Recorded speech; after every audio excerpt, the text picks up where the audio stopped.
Got it. Got it. Okay, so that's pretty interesting. Now, is there like a difference between ADHD, versus like ADD, or is it pretty much the same thing? Well, everything today is called ADHD, but Yeah. there's different subtypes of ADHD. So there's primarily hyperactive type, which is not very common, where kids are just, exhibit the hyperactivity, the impulsivity.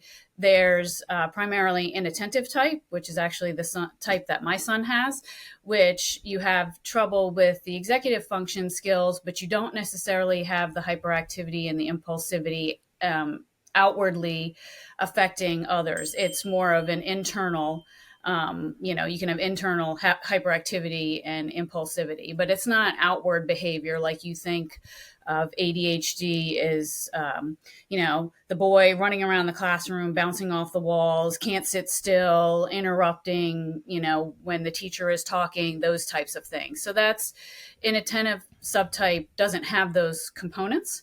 And Okay. then there's Got it. combined type, which is actually the most diagnosed type, which is the inattentive piece. So, trouble focusing, paying attention, trouble with organization, and things like that. And also the hyperactivity and the impulsivity, the outward behavior.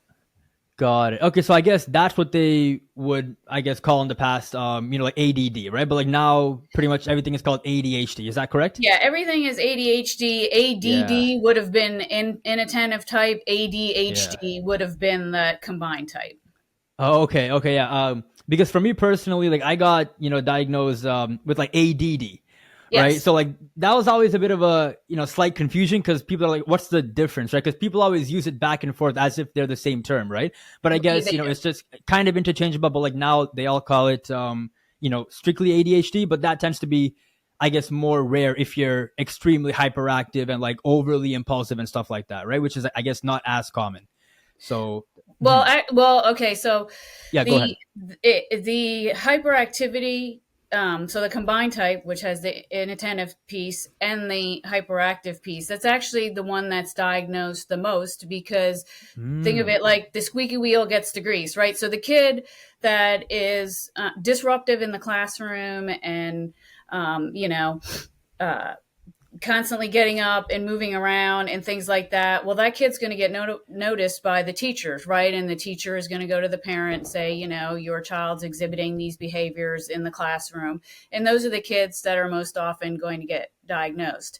Kids who have inattentive type or ADD, which, Mm-hmm. those are the kids that kind of fly under the radar because those are the kids that are Yeah. shoving worksheets in their backpack and not completing their work, getting up and disappearing during class for, a half hour because they're avoiding doing a task in the classroom that they don't want to be doing. Like my son used to get up and disappear during English class because that was his worst subject.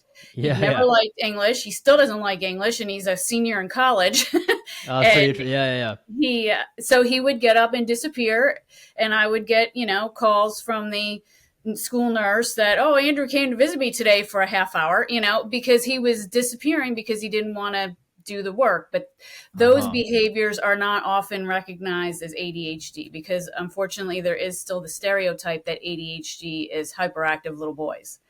Yeah. um, so my son and I actually kind of made it a mission to increase awareness of inattentive ADHD because it's underdiagnosed overall, but it's particularly underdiagnosed in boys because people don't associate boys without the hyperactivity.